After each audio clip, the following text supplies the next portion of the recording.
No nanny lasted a day with the billionaire's triplets. Until the beginning, the impossible job. No nanny in New Manhattan wanted the job. The postings went up every month, each more desperate than the last. Live-in caretaker needed. Full pay for 1 day if unsuccessful. Full year's salary for 1 month's commitment. Must be resilient. The name at the bottom made most people scroll past. Elliot Dane. Billionaire industrialist. Founder of Dane Technologies, the company that built half the robotic systems running the city. A man so rich, he was rumored to own not just patents, but entire asteroid mines. But wealth didn't make his children any easier. He had triplets. 8 years old. Rumors said they were feral, uncontrollable, and indifferent. More than 50 nannies had lasted less than 24 hours with them. A few left with broken bones. One reportedly quit after a single hour. That was why nobody believed Zariah Cole when she said she'd take the job. She wasn't a nanny by trade. She was a robotics engineer. Smart, underpaid, and desperate after her last contract fell through.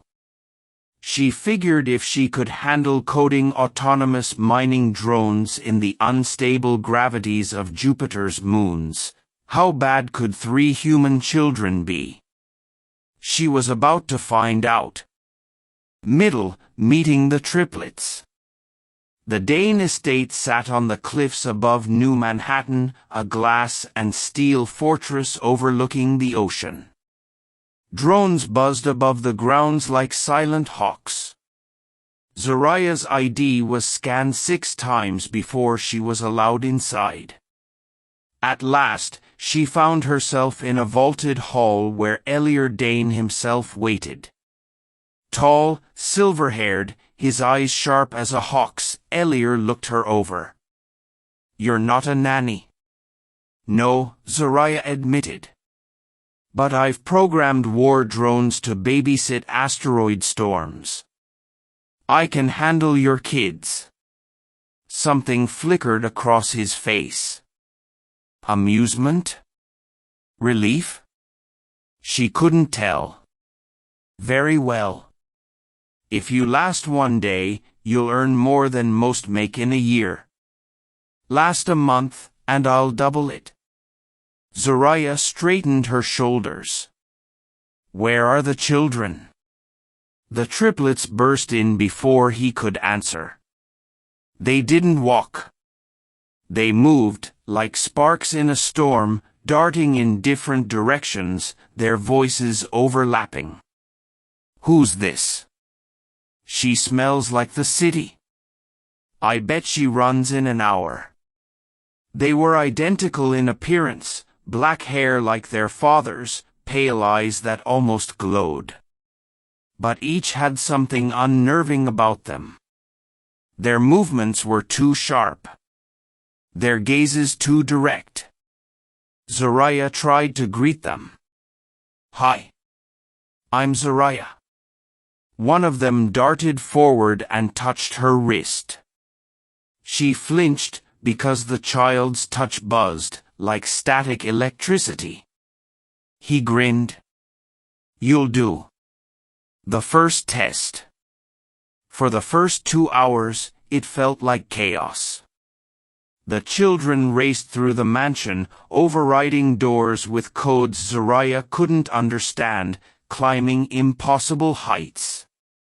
One of them reprogrammed a cleaning drone mid-flight to chase her. Another sat in the library, reading 3 holoscreens at once. Zariah wasn't dealing with ordinary kids. By midday, she pieced it together. The triplets weren't just different. They were enhanced. Engineered. Dane Technologies' most secret experiment, Human children grown with neural enhancements meant to rival artificial intelligence. Born brilliant, born dangerous. No wonder the nannies fled. When she cornered them in the kitchen after another round of chaos, she spoke firmly. "I know what you are." The triplets froze. One whispered, "You're not scared." "No," Zoraya said, heart hammering. "But you're out of control. You don't need another adult who treats you like monsters. You need someone who knows how to code, and I do. So how about we make a deal?" They leaned in, curious. A fragile bond. Her deal was simple: they'd teach her how they thought, and she'd teach them discipline in return. It started small. She challenged them to a puzzle using the estate's security drones. Whoever could break into the system first would win. They smirked until she beat them by rewriting the access protocol with a simple override trick. The first time, they were stunned. The second time, they cheered. By evening, Zoraya had done what no nanny ever had. She had the triplets sitting still, listening, even laughing. But Elier Dane wasn't smiling. "You lasted a day," he admitted when he met her again in his study. "That alone is remarkable. But don't fool yourself. These children are not toys. They are volatile." "Volatile, maybe," Zoraya said. "But they're still kids. And if you want them to survive in this world, you can't keep hiding them from it." His jaw tightened. For the first time, Zoraya sensed real fear in him. "You don't understand what they are capable of." Before she could ask what he meant, the mansion shook. The threat revealed. Sirens blared. Security drones flooded the halls. Elier cursed under his breath. "They found us." Zoraya grabbed the children, pulling them close. "Who's they?" "Competitors," Elier snapped. "Governments. Corporations. Anyone who knows what these children are. They'll do anything to capture them." The triplets looked almost calm, too calm. "We told you," one whispered to Zoraya. "We're not normal." The estate's outer walls exploded inward. Armed drones swarmed, black as wasps. Zoraya's instinct screamed to run.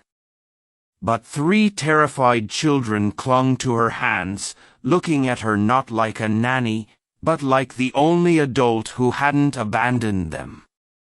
She couldn't run. "All right," she whispered to them. "You want to play a game?"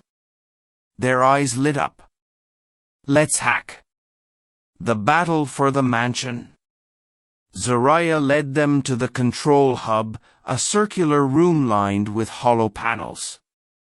The triplets moved like lightning, jacking into the system with neural uplinks hidden under their skin. The screens filled with cascading code. Zoraya worked beside them, fingers flying. Together, they rerouted the estate's defenses. Drones spun in midair, turning on their attackers. Gates slammed shut. Electromagnetic pulses fried enemy circuits. It wasn't enough. The invaders pushed through, soldiers in armored suits storming the halls. Zoraya thought fast.